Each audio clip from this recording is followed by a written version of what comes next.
créas-tu, Seigneur mon Dieu, avec toutes tes créatures?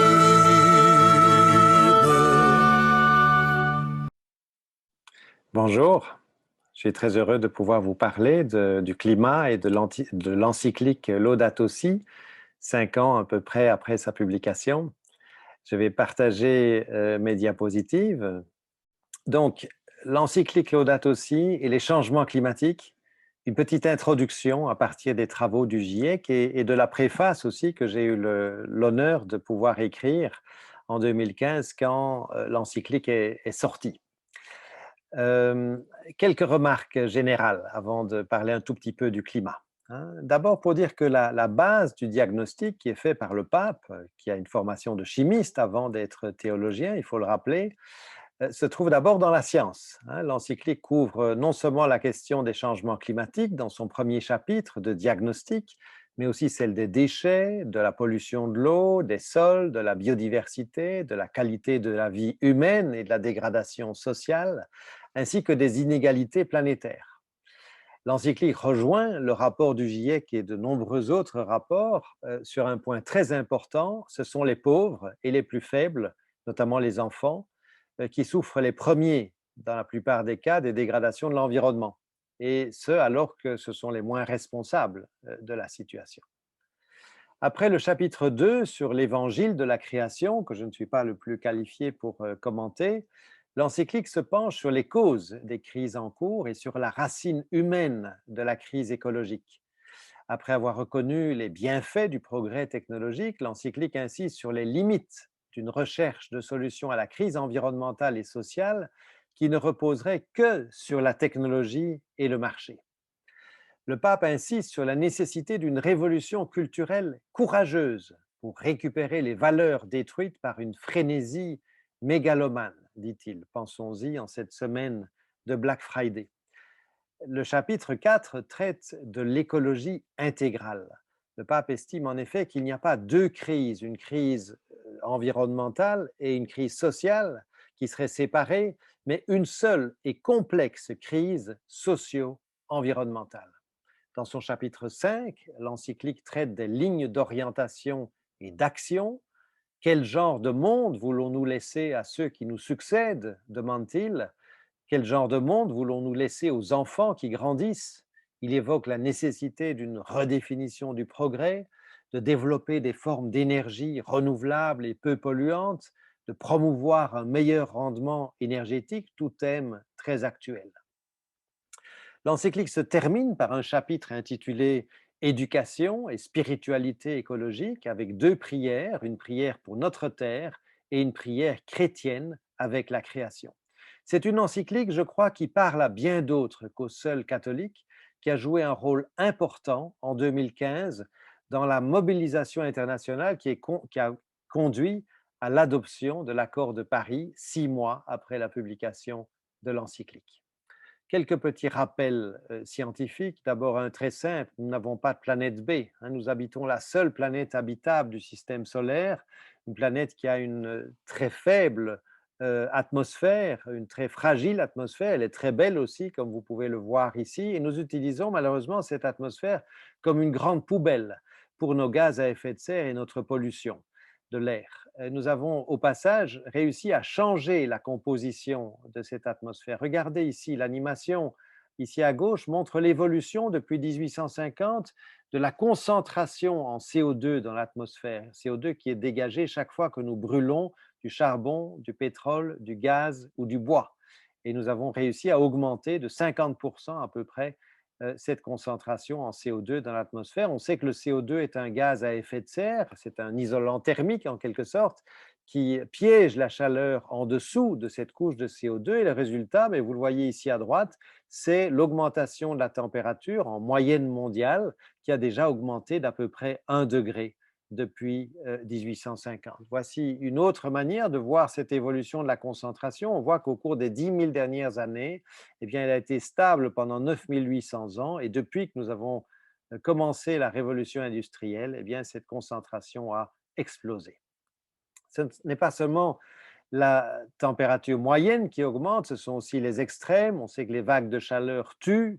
On sait aussi que les pluies deviennent de plus en plus intenses dans un climat qui se réchauffe, ce qui cause des inondations associées à beaucoup de souffrances. Les écosystèmes souffrent aussi alors que nous dépendons de leur bon état. Un de ces grands écosystèmes qui souffrent déjà aujourd'hui, c'est la grande barrière de corail au large de l'Australie, qui souffre des vagues de chaleur marine qui règnent dans cette région-là. Que faire?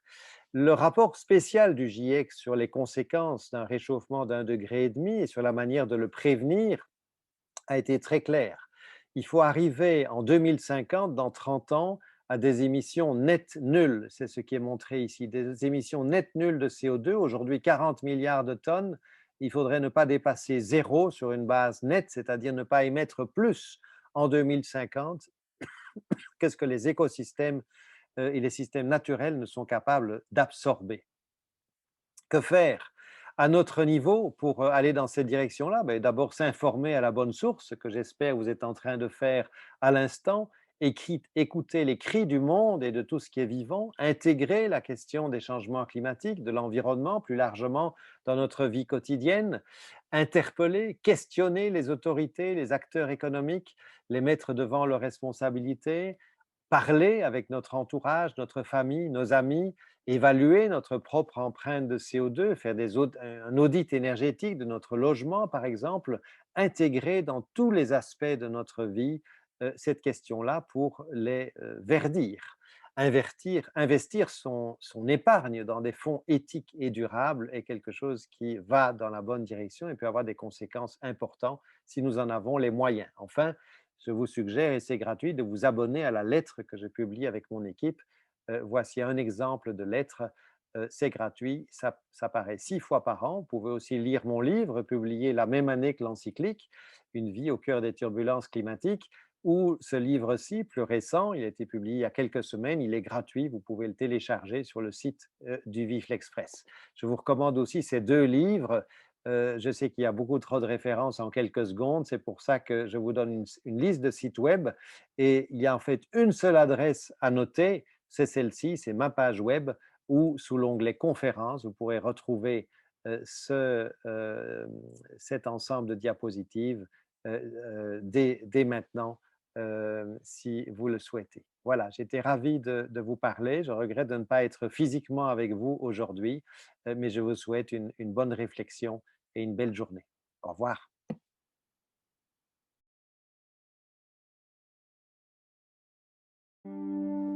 Plusieurs paroissiens de Saint-Alix, jeunes et moins jeunes, se sont donné rendez-vous ce dimanche 29 novembre aux Fraternités du Bon Pasteur pour enregistrer leurs réflexions et commentaires sur les premiers chapitres de l'encyclique Laudato Si.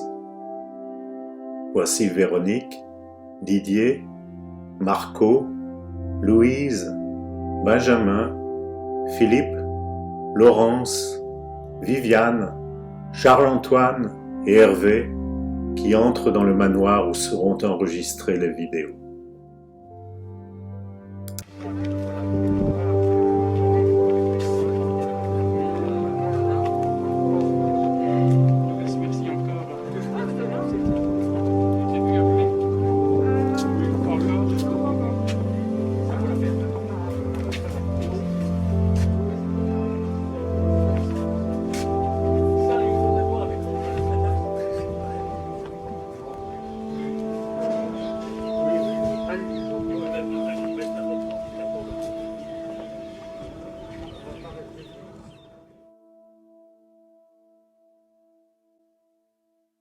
Premier chapitre, les données du problème.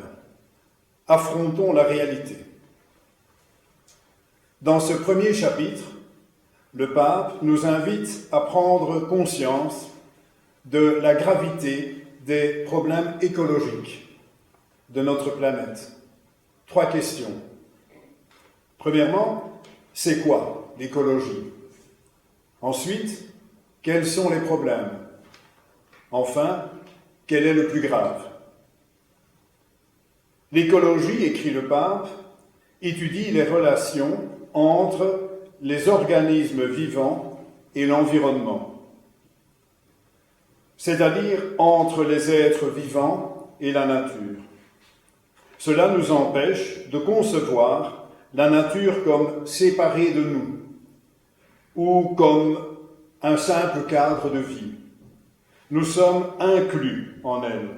Nous sommes enchevêtrés avec elle. La science nous enseigne effectivement que la vie est un inextricable réseau où chacun doit sa survie à la présence des autres. Tout est lié est le maître mot de l'encyclique. Dans notre vie de chrétien, tout est lié également. Le respect du monde et de la nature que Dieu nous a confié, la solidarité avec les autres et bien sûr la foi et l'espérance. Moi, en tant que jeune mobilisé pour la planète et en tant que jeune chrétien, je veux prendre le temps d'identifier les actes de ma vie, de tous les jours où j'interagis avec mon environnement, travail, transport public. Quels sont les principaux problèmes? Le pape en pointe 4. La pollution, le changement climatique, la qualité de l'eau pour les plus pauvres et la perte de la biodiversité. En effet, nous ne pouvons plus nier que notre époque se distingue de toutes les autres par une dégradation rapide de la capacité de la Terre à accueillir la vie. Le défi est immense et inédit. Et nous, chrétiens, nous avons une responsabilité encore plus grande puisque Dieu nous a voulu, à notre échelle, co-créateurs du monde dans lequel nous vivons. Face à ce défi, je peux me sentir impuissant à mon niveau. Pourtant, je dispose de leviers locaux. 2 exemples. L'alimentation, à moi de soutenir une agriculture locale et variée. Les déplacements, à moi de minimiser les transports polluants. Venons-en à la gravité des problèmes. C'est la 3e réflexion du pape dans ce premier chapitre. Les prévisions catastrophistes, nous dit-il, ne peuvent être considérées comme avec mépris ou ironie. Le rythme de consommation, de gaspillage et de détérioration de l'environnement a dépassé les possibilités de la planète. Et il avertit, l'actuel système mondial est insoutenable. Ce point, qui conclut le chapitre consacré au bilan de l'état de notre planète, est conforté par les scientifiques. Leurs indicateurs, tels que la population de nos oiseaux, les réserves des poissons ou l'état de la banquise, montrent bien que nous vivons au-delà de nos moyens. Le pape nous montre qu'il n'y a pas d'antagonisme entre la science et la religion. Cherchez d'abord le royaume de Dieu et sa justice, nous dit l'Évangile. La justice ne consiste donc pas à arracher à la terre ses dernières richesses. Elle passe au contraire par 2 attitudes, prendre soin et partager. Ce sont mes choix de vie qui sont ainsi questionnés, mes études, ma profession, mes engagements, mes convictions. Cette semaine, je vais prendre le temps d'y réfléchir.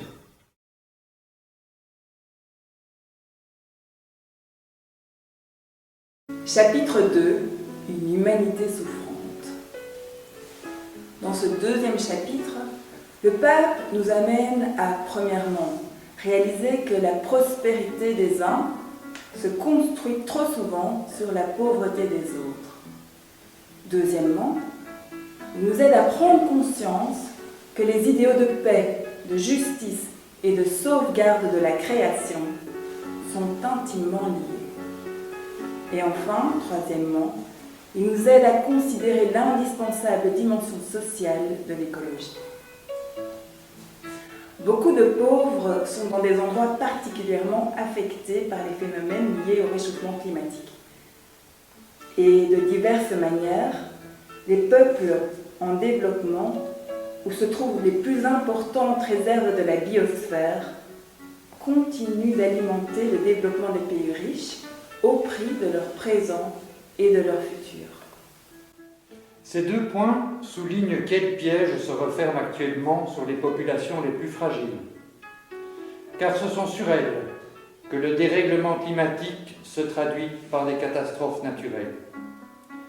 Et ce sont chez elles que l'exploitation des ressources naturelles provoque de graves dégâts écologiques. Déforestation, érosion, pollution de l'air et de l'eau. La pauvreté dans le monde, accentuée par les catastrophes naturelles, doit rester pour nous chrétiens une préoccupation permanente. C'est mon devoir de chrétien de me tourner autant que possible vers le commerce équitable. Je me renseigne sur l'origine des produits que j'achète, la fiabilité des labels, le travail des enfants, ainsi qu'à la déforestation. Et pourquoi pas un volontariat humanitaire, comme un engagement personnel et concret vis-à-vis des populations dans le besoin. Le tout est lié, cher au pape, revient dans le deuxième point. Nous ne pouvons considérer, écrit-il, que nous aimons beaucoup si nous excluons de nos intérêts une partie de la réalité. Paix, justice et sauvegarde de la création sont intimement liés. Pour s'en convaincre, il suffit de jeter un coup d'œil sur le monde.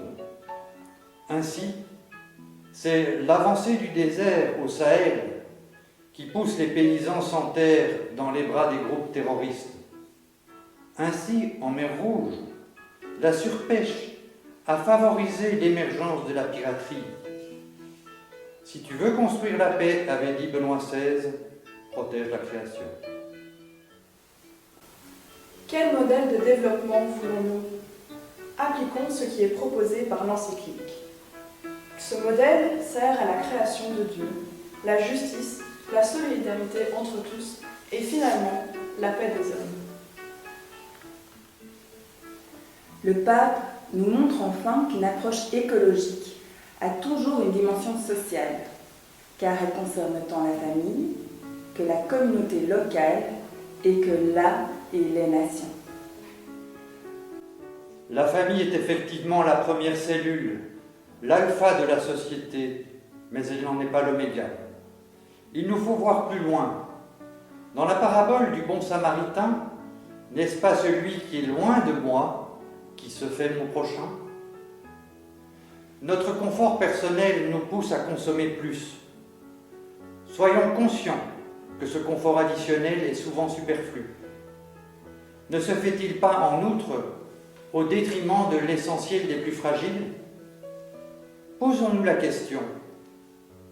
Notre façon d'agir va-t-elle dans le sens de la solidarité entre les peuples et du respect de la création? Rappelons-nous ici ce que Jésus nous dit dans l'évangile du jugement dernier. Ce que tu fais au plus petit d'entre nous, c'est à moi que tu le fais.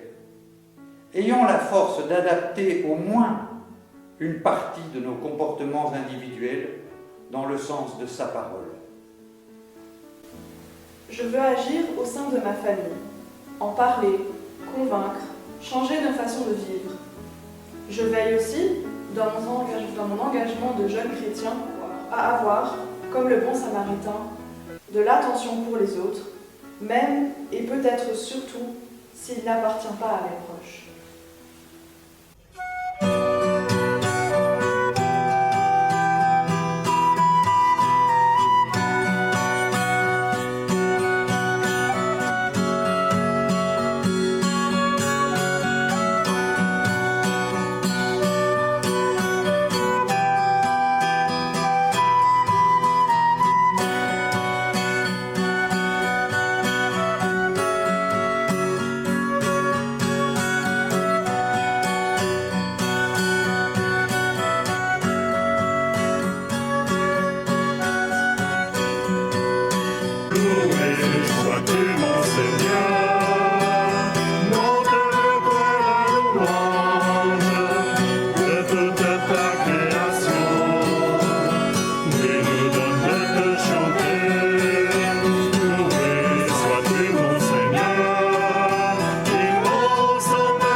sois-tu mon Seigneur, Dieu des cieux.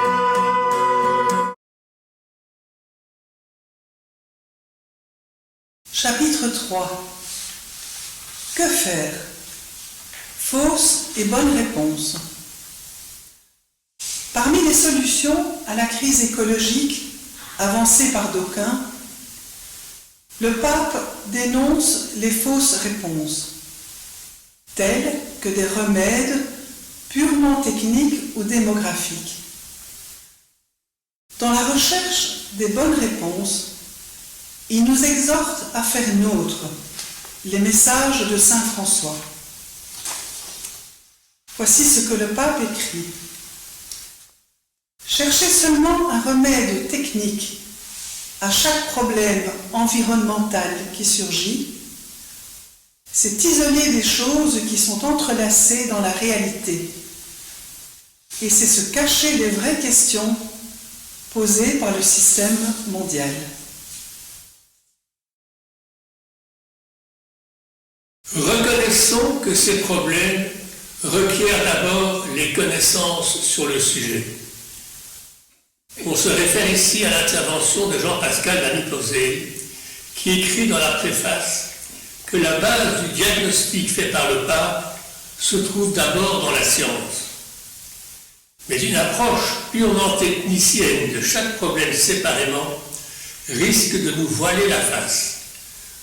Nous avons besoin d'un regard systémique, prenant en compte les interactions entre ces problèmes. Nous avons besoin aussi de notre regard de croyants. Un bon exemple a été illustré par une émission récente sur Arte, montrant que la voiture électrique a un impact négatif sur l'environnement, bien supérieur à ce que nous pensions. Nous ne maîtrisons évidemment pas toutes ces questions, mais nous ne nous tromperons pas en adoptant vis-à-vis d'elle une attitude générale, celle de saint François, aller vers une plus grande sobriété et de besoin. Accuser l'augmentation de la population et non le consumérisme extrême et sélectif de certains est une façon de ne pas affronter les problèmes, dit le pape. Reconnaissons que la hausse exponentielle de la population mondiale est interpellante.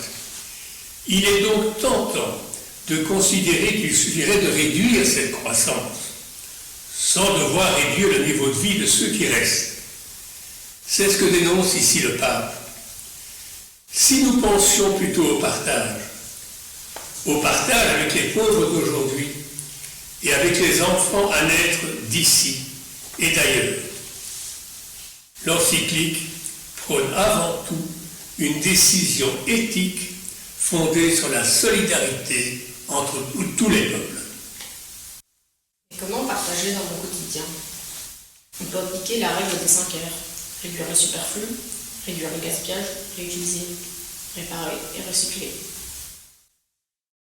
Le pape écrit encore: la préservation de la nature fait partie d'un style de vie qui implique une capacité de cohabitation et de communion. Jésus nous a rappelé que nous avons Dieu comme Père commun. Comme vient de le dire le pape dans une nouvelle encyclique, Fratelli Tutti, nous sommes tous frères sur cette planète. L'écologie scientifique nous montre que le vivant non humain et même le non-vivant font partie intégrante d'un immense tissu de liens. Cette communauté de destin, observée par la science, fait écho à la fraternité des créatures et des êtres humains que révèle la parole de Dieu. Aussi, François d'Assise était parmi les saints, celui qui a ressenti et a décrit le plus ici aussi la fraternité universelle à laquelle nous appelons le Christ. N'est-il pas notre meilleur guide pour une transition écologique qui n'oublie rien ni personne? Dans le 4e chapitre de l'encyclique que nous parcourons cette semaine, le pape nous propose de réfléchir aux diverses composantes de ce qu'il appelle une écologie intégrale. Il s'en explique.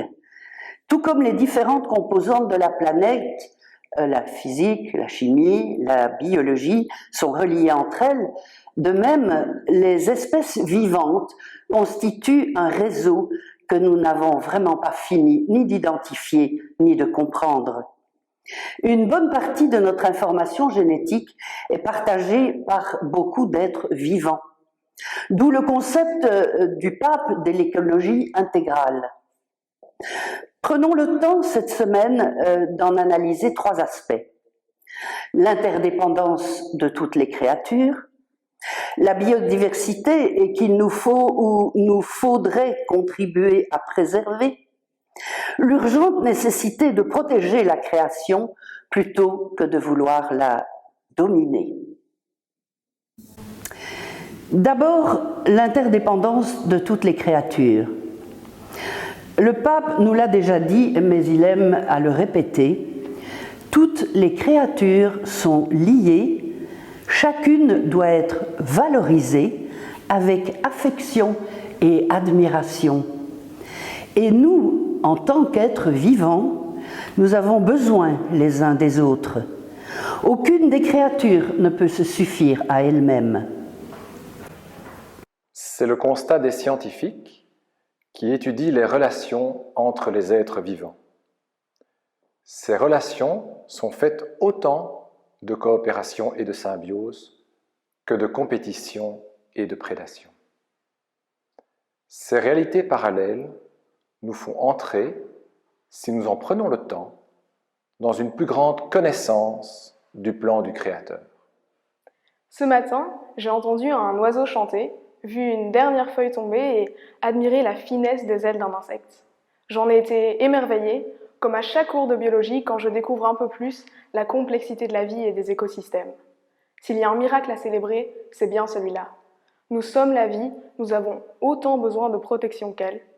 Notre survie dépend de la sienne.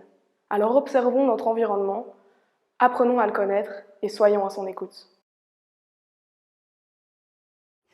Deuxième point, le respect de la valeur de chaque créature. Si le seul fait d'être humain pousse les personnes à prendre soin de l'environnement dont elles font partie, les chrétiens notamment savent que leur devoir est à l'intérieur de la création et leur devoir à l'égard de la nature et du Créateur dont font partie intégrante de leur foi. Relisons dans le livre de la Genèse ce que Dieu dit à Noé à la sortie de l'arche. « Voici que j'établis mon alliance avec vous, avec votre descendance et avec tous les êtres vivants qui sont avec vous, les oiseaux, le bétail, toutes les bêtes de la terre, tout ce qui est sorti de l'arche.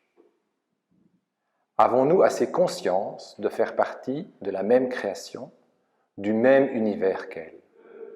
Protégeons la vie, quelle que soit la forme qu'elle prend, et sans la juger, car les mystères de la nature sont si nombreux et essentiels, et notre présence à ses côtés si insignifiante, que nous ne pouvons nous arroger ce droit.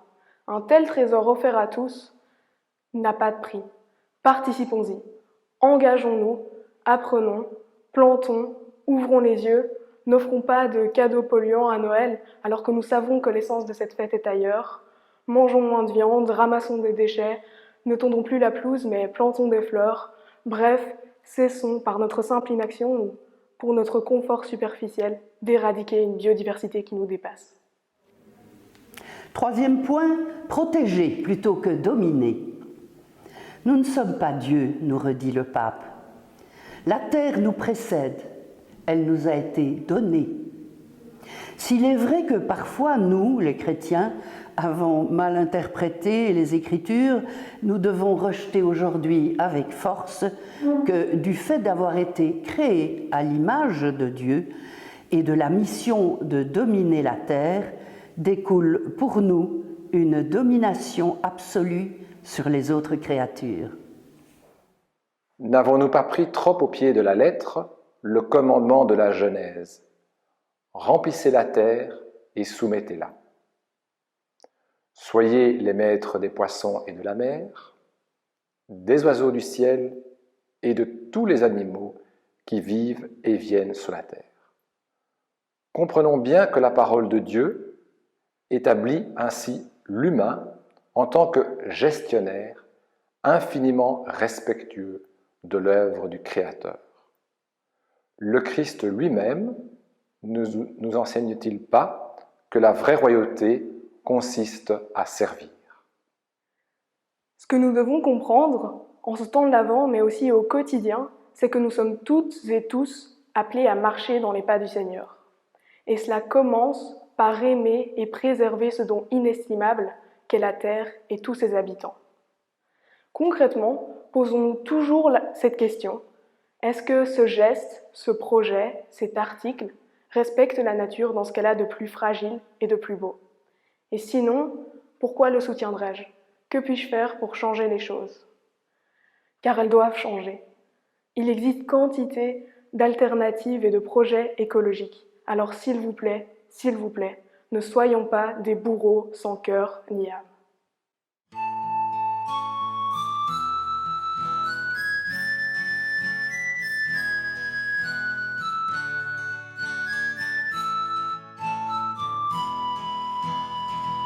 Un essieu devant toi, splendeur et majesté, par l'infiniment grand, l'infiniment petit, et par le firmament, ton manteau étoilé, et par frère soleil, je veux crier mon Dieu.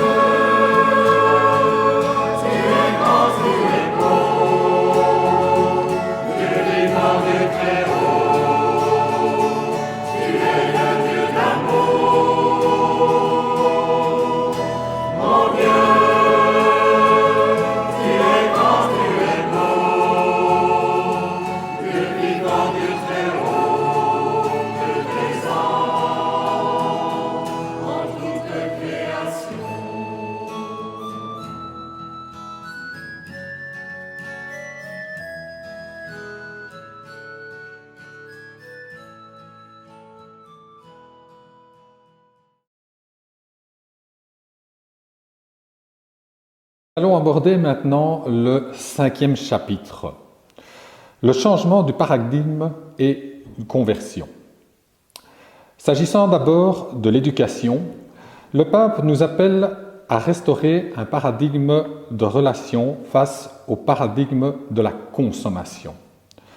En un mot, choisir des liens plutôt que les biens. S'agissant ensuite des progrès techniques, le pape nous appelle à prendre de mesures morales. Pensons éthique quand on nous parle technique.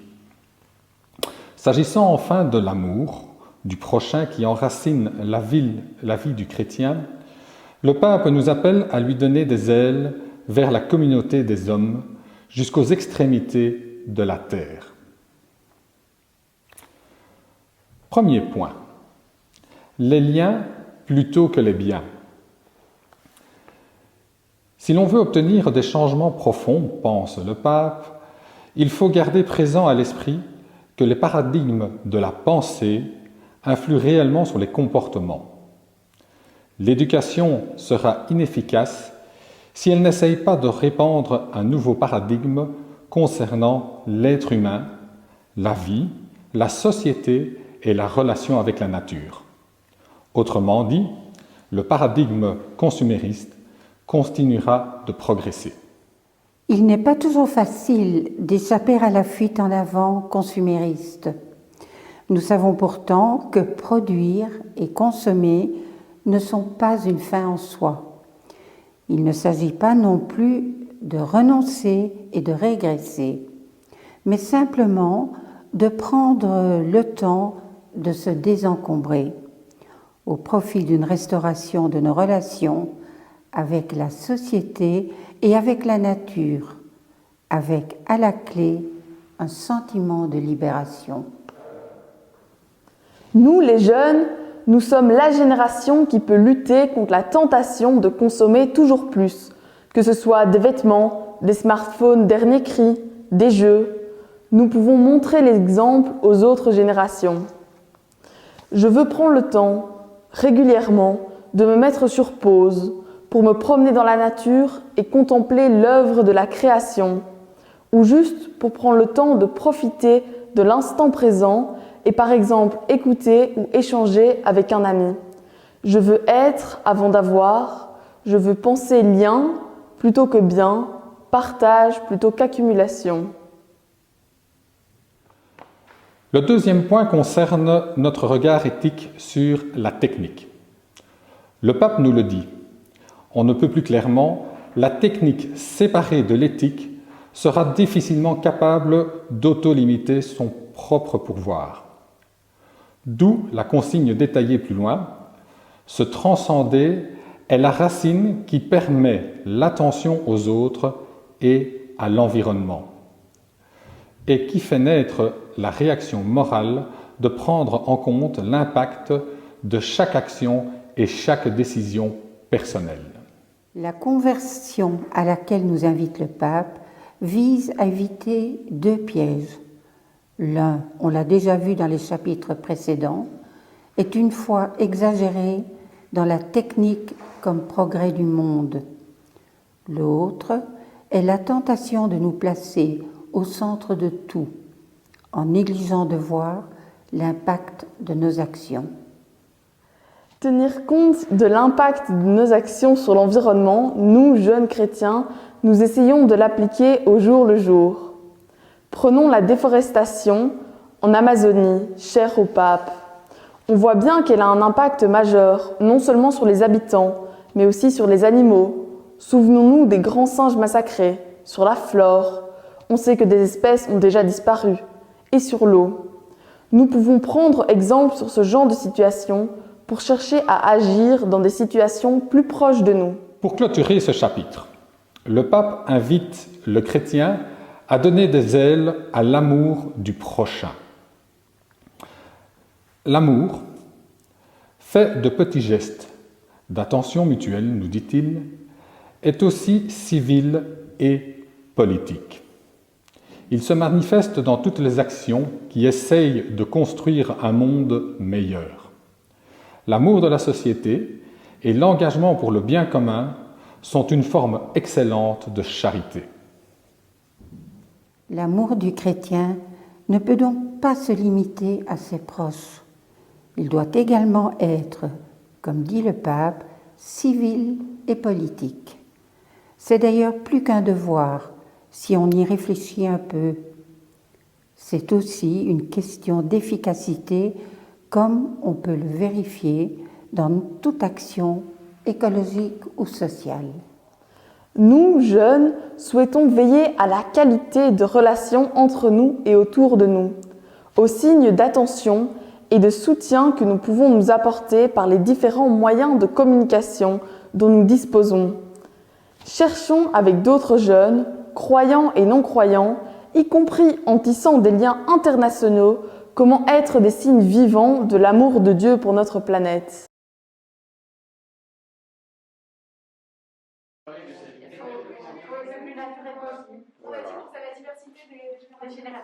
Nous voici de nouveau aux Fraternités du Bon Pasteur, que nous remercions pour leur accueil, avec un groupe de paroissiens qui vont nous aider à aborder les derniers chapitres de l'encyclique Laudato Si.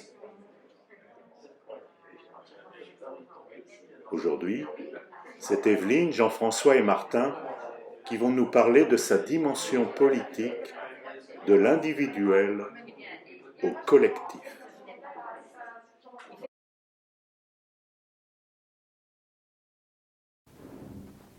La conversion écologique à laquelle le pape nous a appelés la semaine passée doit se traduire dans nos comportements et dans nos engagements.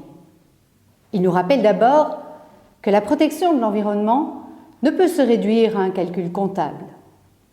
Il nous engage ensuite à une sobriété heureuse et nous exhorte enfin à nous engager au niveau communautaire pour la Terre.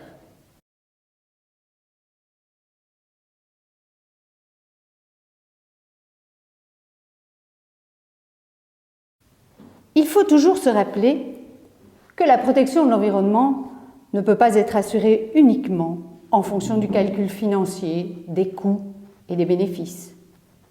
L'environnement fait partie de ces biens que les mécanismes du marché ne sont pas en mesure de défendre ou de promouvoir de façon adéquate. Nous voyons bien que les lois du marché ne peuvent s'appliquer aux bienfaits de la biosphère. Quel est le prix de la perte d'un maquereux moine mazouté? On ne chiffre pas et on ne négocie pas non plus la valeur d'un air pur par rapport à un air pollué et dangereux. Cela me fait beaucoup réfléchir. La prochaine fois que je ferai une balade en forêt, j'essaierai de m'arrêter et d'y penser. Observer un grand être, écouter le vent dans les branches ou un oiseau qui chante, ou simplement respirer à plein poumon.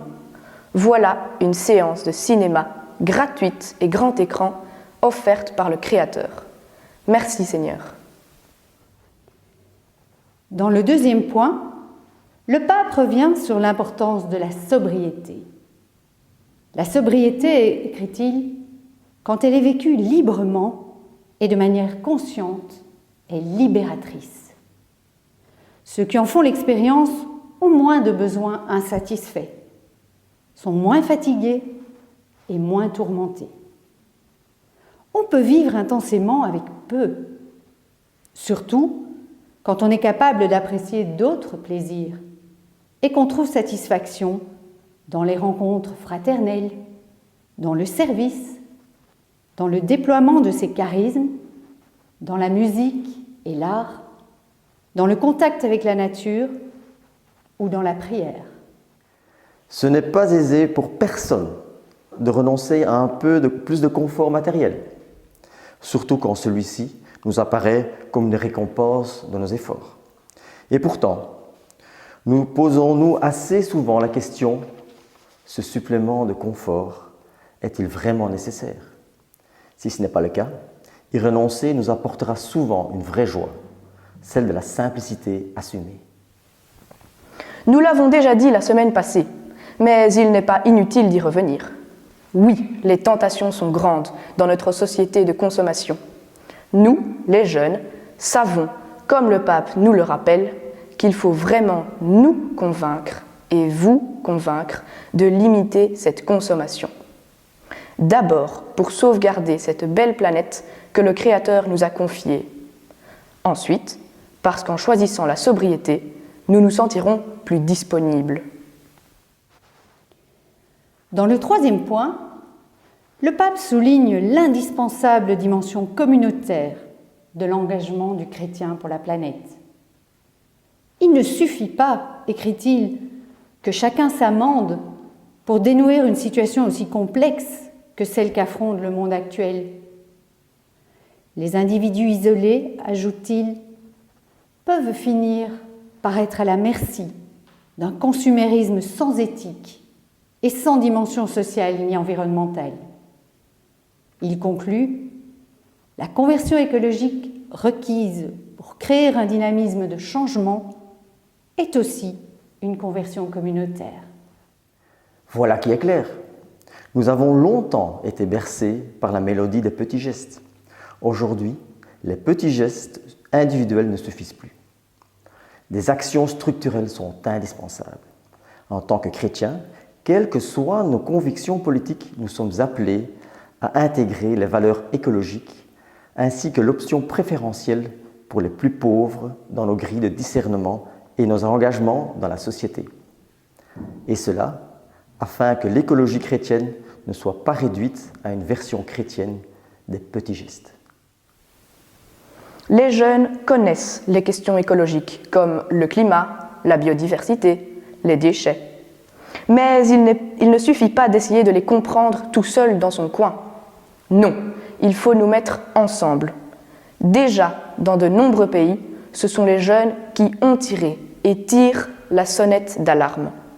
Nous voulons aussi en discuter et, dans notre paroisse, à l'école ou au mouvement de jeunesse, rejoindre un groupe qui décide d'une action concrète. Par exemple, nettoyer un coin de nature, protéger une espèce menacée, organiser une réunion vélo ou un camp zéro déchet. Il y a le choix.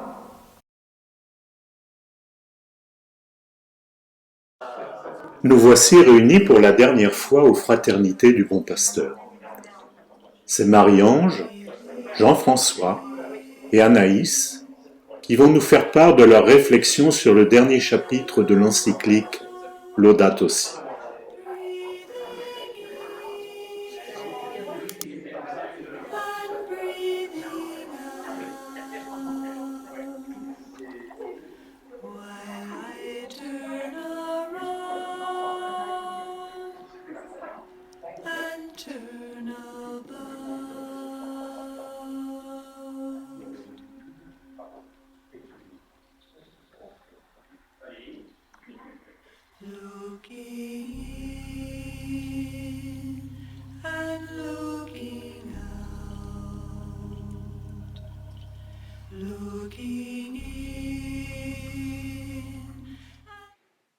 Dans ce dernier chapitre, le pape François sollicite notre adhésion active. Il nous invite à mûrir une spiritualité de la solidarité, à nous éduquer mutuellement, à une écologie chrétienne, et dans son message final, il nous exhorte à marcher en chantant dans la joie de l'espérance. Déclinons ces 3 points. Le premier concerne l'appel renouvelé du pape à une solidarité globale. Plus la personne humaine grandit, écrit le pape, plus elle mûrit et plus elle se sanctifie à mesure qu'elle entre en relation, c'est-à-dire quand elle sort d'elle-même, pour vivre en communion avec Dieu, avec les autres et avec toutes les créatures. Entrer en relation, n'est-ce pas aussi ce que la nature nous enseigne? Depuis la plus petite particule atomique jusqu'aux astres du ciel et à l'homme, le monde est relation. Toutes les espèces, et c'est la biologie élémentaire qui nous l'apprend, croissent grâce à l'apport des autres. Et les hommes croissent aussi, en esprit et dans leur âme, grâce aux autres, leurs parents, leurs professeurs et leurs amis. Jeunes ou moins jeunes, généralement, quand nous manquons de relations, nous en souffrons et aspirons à en sortir. Comme maintenant, en cette période de pandémie. C'est peut-être le moment ou jamais de chercher de nouveaux liens, de nouvelles solidarités, de nouvelles façons de se réunir autour d'une même cause. Écologie, société, tout est lié. Voyons autour de nous les différentes actions qui nous sont proposées et comment nous pouvons les intégrer à notre planning quotidien pour en faire de bonnes habitudes, source de joie. Le pape souligne ensuite le rôle majeur de l'éducation. Un effort de sensibilisation de la population, nous dit-il, il vient de parler de la préservation de l'environnement, incombe à la politique et aux associations, mais aussi à l'Église. Toutes les communautés chrétiennes, poursuit-il, ont un rôle important à jouer dans l'éducation à une austérité responsable, à la contemplation reconnaissante du monde et à la protection des pauvres et de l'environnement. Toutes les structures dans lesquelles nous vivons sont concernées. Notre famille, notre école, la catéchèse, notre milieu de travail, nos loisirs. La conversion écologique chrétienne à laquelle le pape nous appelle n'est pas un point supplémentaire dans l'agenda. C'est une autre manière de voir et d'agir. En tant que paroissiens, nous sommes plusieurs à avoir défilé devant la caméra ces dernières semaines pour vous témoigner de notre conviction en accord avec le message du pape. Aujourd'hui, c'est à vous de le faire, à nous tous. Quand il est question de consommation, de pollution, de respect de la nature, je m'engage avec d'autres jeunes dans une démarche Église verte et je le fais savoir. Et vous ? À la fin, conclut le pape, nous nous trouverons face à la beauté infinie de Dieu. Entre-temps, ensemble, avec toutes les créatures, nous marchons sur cette terre en cherchant Dieu. Marchons en chantant. Que nos luttes et nos préoccupations pour cette planète ne nous enlèvent pas la joie de l'espérance. Cette exhortation du pape, on la retrouve dans l'épître de saint Paul aux Romains. La création attend avec impatience la révélation des fils de Dieu. La création a gardé l'espérance d'être, elle aussi, libérée de l'esclavage de la dégradation pour connaître la liberté de la gloire donnée aux enfants de Dieu. Le monde dans lequel nous vivons est le même pour tous, et cela doit nous pousser à vouloir en être de bons gérants, par amour pour notre prochain. De plus, en tant que chrétien, il serait d'autant plus hypocrite de vénérer Dieu et de lui rendre grâce pour son plan majestueux, tout en le piétinant sans vergogne, à peine sorti de l'Église. Nous nous reconnaissons pécheurs. Réconcilions-nous avec notre mère la terre, nos sœurs les plantes, nos frères les animaux et tous nos autres cousins. Et alors seulement, nous aurons l'espoir du pardon et de la résurrection. Que cet espoir nous remplisse de joie pour le long chemin à venir. Oui, vraiment, avec notre pape, marchons vers l'avenir en chantant.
La relecture de l'encyclique Laudato Si que nous venons d'achever dans notre paroisse a été un exercice collectif qui a mobilisé plus de 25 personnes, dans toutes les catégories d'âge, vous l'avez vu. Tous ceux qui ont participé, nous avons été frappés par la vigueur du regard du pape, vigueur de son cri d'alarme d'abord dans la première partie, vigueur de son appel au changement dans la deuxième partie. Tout est lié, tout est donné, tout est fragile. Ainsi peut se résumer la première partie de l'encyclique. Tout est lié. C'est, nous l'avons vu, le maître mot du pape quand il dresse son constat inaugural. Toutes les créatures dépendent l'une de l'autre, nous dit-il, et chacune doit être valorisée avec affection et admiration. Cette dimension relationnelle est véritablement au cœur de l'encyclique. Le pape nous rappelle ensuite que tout nous est donné. Cette terre que nous habitons et qui nous donne tout, c'est un don de Dieu. Nous n'en sommes donc pas les propriétaires et encore moins les dominateurs, voire les exploiteurs. Nous n'en sommes que les gérants, pour prendre une comparaison très terre à terre, mais des gérants responsables de compléter l'œuvre du Créateur. Et prenez garde, continue le pape, car tout est fragile. Sur les pas de saint François, qui est vraiment le patron de l'écologie, prenons soin de toutes les créatures, de la plus cachée à la plus visible, de la plus modeste à la plus éclatante, ainsi qu'à nos frères les plus pauvres et les plus isolés. Et après le constat vient l'appel. Le noyau dur de l'encyclique, c'est l'appel à notre conversion à une écologie qui se veut intégrale, c'est-à-dire englobant l'économie, les relations sociales, les réseaux culturels et bien sûr la vie quotidienne, et ce, à travers toutes les générations. On voit bien que pour le pape, la dimension communautaire d'un tel engagement est indispensable, aussi parce qu'elle invite chacun de nous à la créativité, avec ses charismes. Pour avancer dans cette voie, le pape nous exhorte au dialogue, bien sûr avec les autres croyants, mais aussi avec les incroyants, avec les scientifiques, avec les politiques et également au sein des institutions de la société. Pour terminer, le pape nous appelle à miser sur un autre style de vie. Il nous encourage à une plus grande sobriété dans nos besoins, une sobriété qui, loin d'une approche sacrificielle, peut être vécue comme une expérience libératrice. Dernier élément, la célébration, la louange. Ensemble, avec toutes les créatures, écrit le pape, nous marchons sur cette terre en cherchant Dieu. Marchons en chantant, que nos luttes et nos préoccupations pour cette planète ne nous enlèvent pas la joie de l'espérance. Ainsi, conclut Monseigneur Delville, qui signe la préface de l'encyclique, la symphonie dramatique, c'est le constat, devient-elle une symphonie pastorale, c'est l'appel, incitant chacun de nous à l'action et à l'espérance. Merci Saint-Père. Grâce à vous, les paroissiens ont initié cette réflexion sur la protection de notre maison commune. En cette période si difficile, où la crise sanitaire rejoint la crise environnementale. Notez qu'ils l'ont fait dans le partage d'idées entre générations, comme l'a souligné Yves, et qu'il n'a pas fallu beaucoup d'efforts pour mobiliser les jeunes. Personne n'a eu peur d'afficher ses convictions sur les réseaux sociaux. Les opinions publiques changent et les chrétiens changent d'opinion. Manifestement, votre appel résonne dans le monde et chez nous. Dans l'encyclique Fratelli Tutti, vous dites en parlant de saint François, ce saint de l'amour fraternel, de la simplicité et de la joie, qui m'a inspiré l'écriture de Laudato Si, me pousse cette fois-ci à consacrer la nouvelle encyclique à la fraternité. Préserver la maison commune et développer la solidarité sont en effet deux des piliers avec la spiritualité pour bâtir notre 21e siècle. Saint-Père, nous voulons donner une suite à cette initiative, voir comment nous pouvons en paroisse, avec les jeunes, par les petits gestes, mais aussi par la gestion de la cité, voir comment répondre à votre appel à la conversion écologique et fraternelle.